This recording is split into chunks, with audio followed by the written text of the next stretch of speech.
Das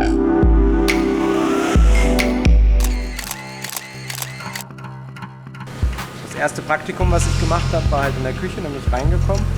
Und das hat ja nichts damit zu tun, wenn man zu Hause mal so eine Runde lustig kocht, sondern da war Stress, da war Hektik, da wurde geschrien und es war Aggressivität da und da habe ich mich direkt so gefühlt wie auf der Straße. Ich hatte das Gefühl, hier gehöre ich hin. Also mit 16 war der Spaß auf der Straße vorbei. Es war klar, jetzt beginnt das richtige Leben, ein anderes, ein Erwachsenen-Dasein.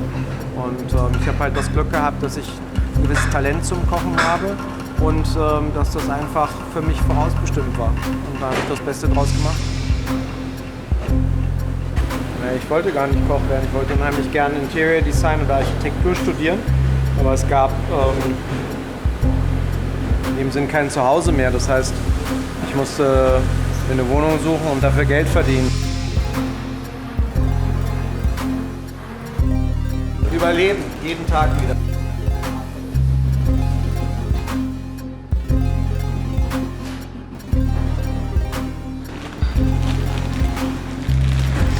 Die Begeisterung für die asiatische Küche kam bei mir durch Besuche in Singapur, Bangkok und Hongkong. Und es war einfach halt so, dass ich dort essen gegangen bin und gedacht habe, wow, so stelle ich mir Essen vor. Mit 6, 7, 8 Leuten, du sitzt an einem Tisch, jeder bestellt irgendwie was, es wird alles vollgestellt und wenn einer von seinem Gang, den er bestellt hat, begeistert ist, tut er den anderen auf und das hat so was total Soziales, also man teilt Sachen, es ist sozialkulturell. Sehr, sehr vorsichtig. Ich weiß gar nicht, wann ich am Dienstag wiederkomme. Am Montag ist der Gummio in München, da sind wir. Peter, achso, weißt du was? Ich habe mein Telefon heute ins Wasser gefeuert. Ich gebe dir mal meine Karte mit der E-Mail. Schick mir mal eine E-Mail. Also die Frage kam auf, irgendwann mal, warum waren Sie in der Jugendgang?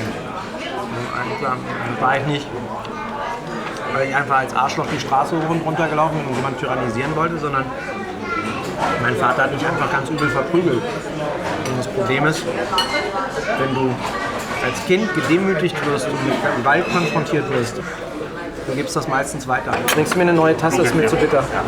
Ich habe in den letzten 20 Jahren wirklich geackert. Ich habe nichts anderes gemacht. Mein Lebensinhalt war Arbeiten. Und meine erste Küchenchefstelle, da habe ich nicht darüber diskutiert, was ich als Gehalt kriege, sondern ich habe gefragt, wie viele Freiheiten habe.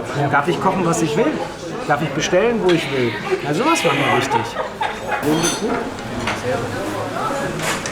Hi, mein Lieber. Ciao. Wir müssen in die Rudi-Dutschke-Straße auf die Höhe vom Sale und Tabaki und der Taz. Bitte.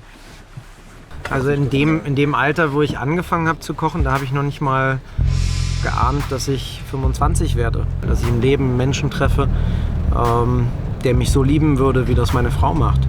Es gibt so viele Sachen, an die ich nicht gedacht habe und über die ich mir keinen Kopf gemacht habe.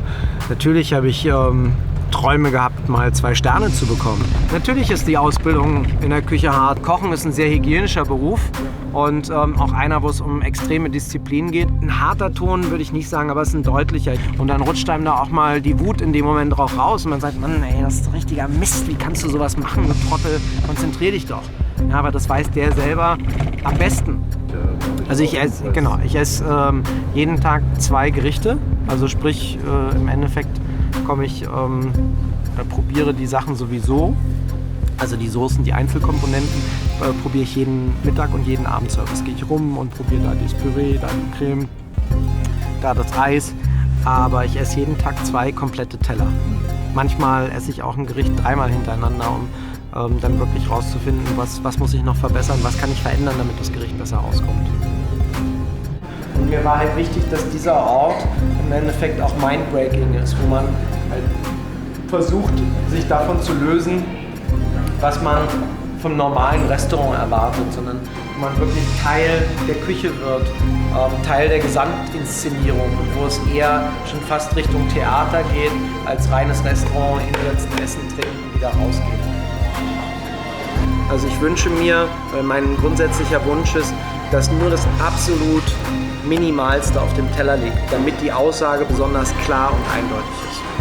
Und ich versuche aber schon eine gewisse Romantik und eine Schönheit, einen Glanz in den Gerichten zu haben.